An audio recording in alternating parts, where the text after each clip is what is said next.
Mohsin Hamid's The Last White Man, Summary and Analysis of Chapter 6.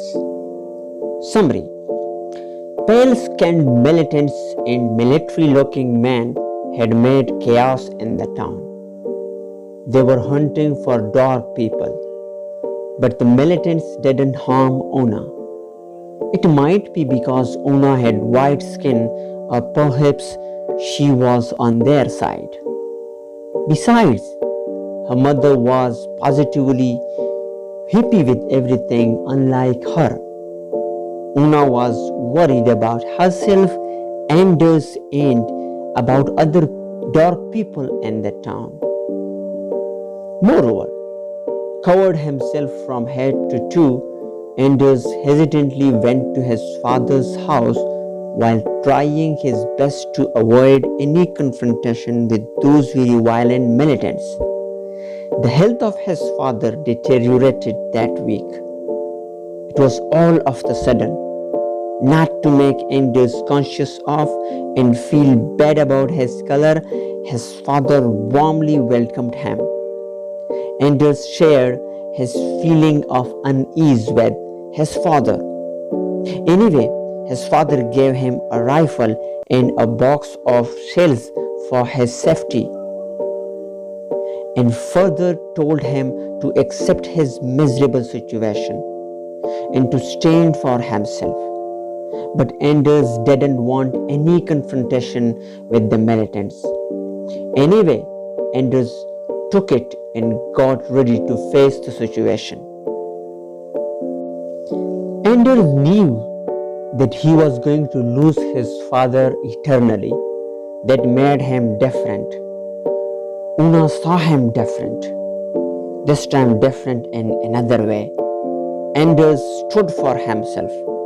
That something different Una saw in Anders was not to make her silent, and it was not an end, but it allowed her to speak and to have had a new beginning.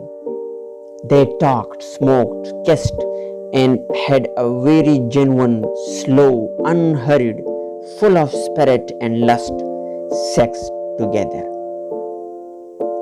Analysis: a violent stunt colonialist confronts anti-colonialists. In this chapter, Mohsin Hamid spotlights a violent stunt of colonialists to erase dark people that has been believed a pandemic, a threat to oppressive ideology of white people and their standard white color. Una's mother is one of many white colonialists who sees all the violence against dark people as something that must be done. However, in the heat of the situation, Anders picks rifle to use it against colonialists. Una is white, but she is with Anders and accepts him wholeheartedly. Moreover, this chapter presents two dimensions of freedom having a single root, analogously a coin having two sides. One dimension can be seen through the character of Una's mother, who is satisfied because the pale-skinned militants are there to eradicate dark people, which will bring about her freedom. Another dimension is evident in the character of Anders, his father, and Una, who just accept the reality and are ready to face the situation, the harsh situation. Embracing the harsh reality, now no longer harsh, has stimulated new energy and spirit both in Anders and Una, which is certainly a self-liberating stunt for both. Now over to Una's mother. The pale-skinned militants are depicted as angry and violent. All they want is to erase dark people and to abolish the pandemic of dark color change. They shoot the dark men, brawl with them, etc. The worst case scenario is that Una's mother is satisfied with it.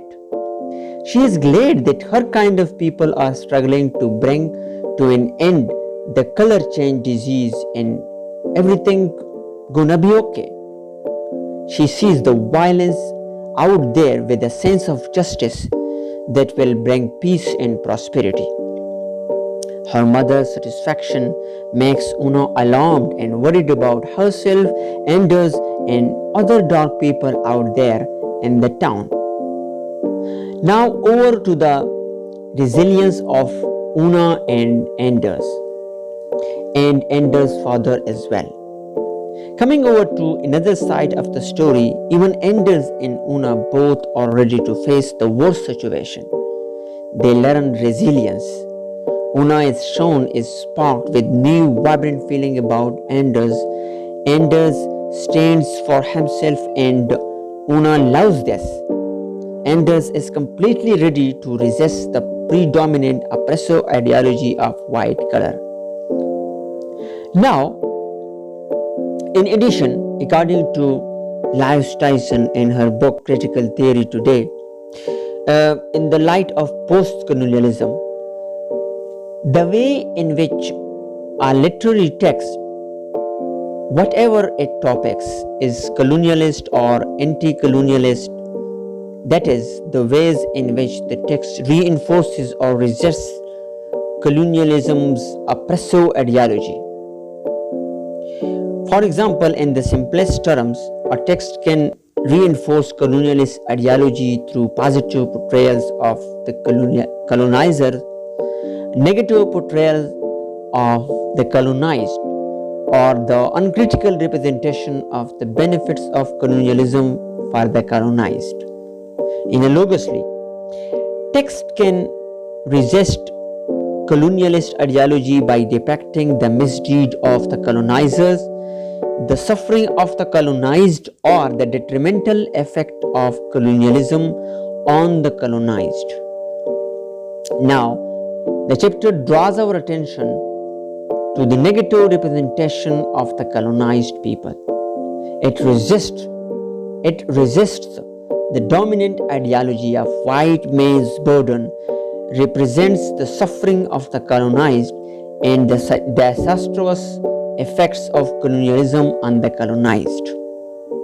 Furthermore, the novel, particularly this chapter, highlights that historical reality of color discrimination does not only happen in battlefields or government offices, but it also happens in our home, affecting our personal life in the deepest possible ways. Despite that Anders is white inside, other white people in the town is and will be hunting for him. This shows that racial discrimination based on color is baseless. Thank you very much.